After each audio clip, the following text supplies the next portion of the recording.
Hello, welcome to this episode of Fandom Frenzy with Flash, which is me. My name is Flash, and so I am your host, because that's what I'm doing right now.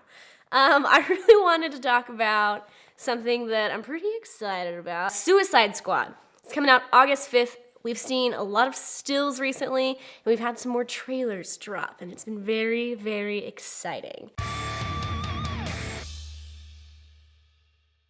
The reason I'm so excited about it, because I'm not convinced that it's necessarily gonna be a good movie, but I think it's gonna be a whole lot of fun. Like, I've liked some pretty bad movies just because I enjoyed myself while I was watching them. So I think the soundtrack, first off, is gonna be really cool. As we've seen from both trailers now that have been released, they've obviously been taking the Guardians of the Galaxy route by putting these like really classic, great songs behind all of this action and kind of like jazzing them up and making them real awesome and cool sounding and really, really fun. I'll also buy into basically anything that's blaring Ballroom Blitz behind it, so I'm kind of an easy sell. What I specifically wanted to talk about today is kind of a breakdown of what Suicide Squad is. There's kind of a ton of stuff going on all at once, so I'm not gonna do a scene-by-scene breakdown for you because I don't have the patience. But what I am gonna do is talk about some overarching themes. So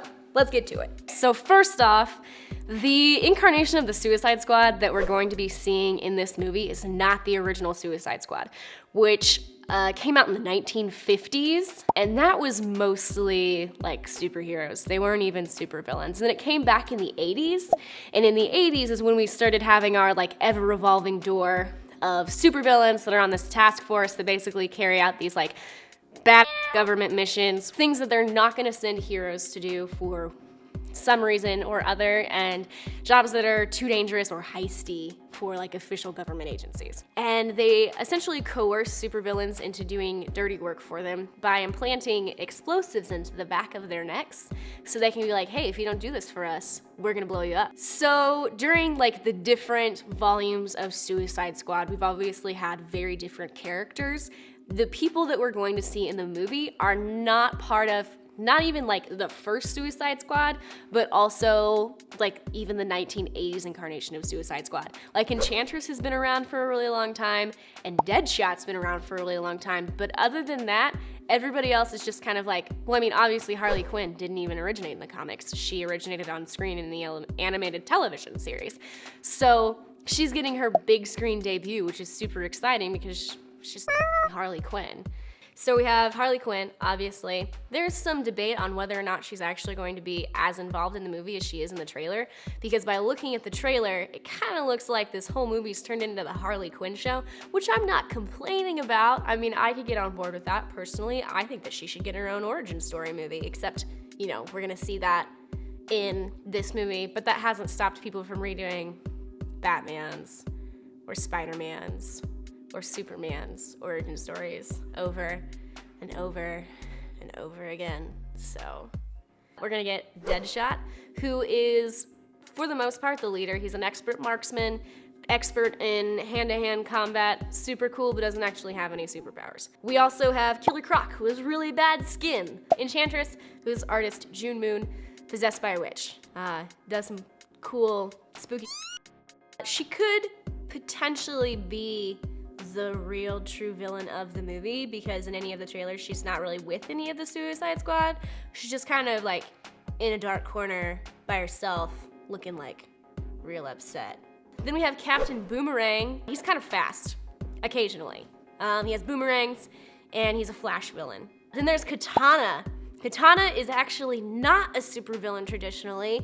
She's a hero. So it's really interesting that she's hanging out with the Suicide Squad. Like, she may have actually volunteered for that, but she's got this really cool sword called Soul Taker that like absorbs the souls of her enemy. El Diablo. He's a gangster with fire. He's also really not that bad of a guy. Like, he turned himself in, and that's why he's there. Like, he's enlisted in the Suicide Squad. Really not that bad of a dude. Like, he burned down a building, but then he found out that there were innocent people in there, and he turned himself over to the authorities. Like, bad guy, but like not a bad guy, There's Slipknot, who's good at knots. He's not really part of the central cast. I don't think, anyway. Like, he's in the trailer, but not like with the rest of the crew. Then, of course, there's Rick Flag, who there have been multiples of, but this Rick Flag is the leader of the Suicide Squad. Not so much in camaraderie, and more, if you don't do what I say, I'm gonna kill you. This is the deal. You disobey me, you die. But, I mean, if I needed to get a bunch of supervillains to do what I needed them to do, then, I mean, I guess that's what I would do too. I'm known to be quite vexing. I'm just forewarning you. You die.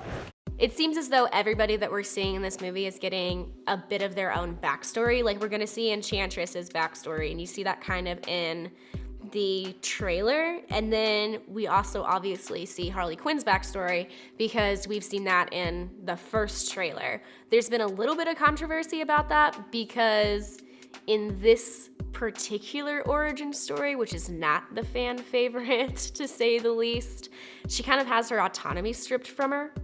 So she doesn't make the choice to be in love with the Joker. In this instance, it's very much the Joker is making her into what he wants her to be, which doesn't make Harley Quinn any less cool, but it does strip down her choice of who she is. So it's like, she didn't have to be that way.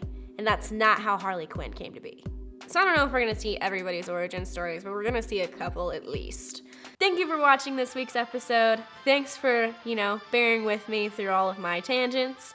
If you liked what you heard and would like to see more things about this in the future, go ahead, hit that thumbs up button, and leave me a comment. Our social media can be found below, in which I post some things, and Scott posts some things, and Schwade posts some things, and you know what? We have a lot of interests, okay? And maybe our interests are like your interests, and we can combine interests and have similar interests. Please subscribe to our channel if you enjoy what you've seen today. I talk about a bunch of all the time, so keep checking back, and I guarantee you there's gonna be other up for you to watch as well. Have a good day. I just made my own reflex happen. I stopped breathing. It's fine, I'll get there.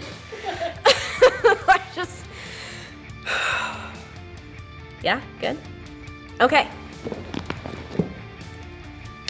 That was less impressive than I wanted it to be. Pretend my knuckles cracked.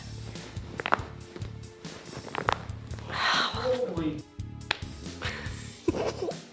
You can't see it. It's really funny.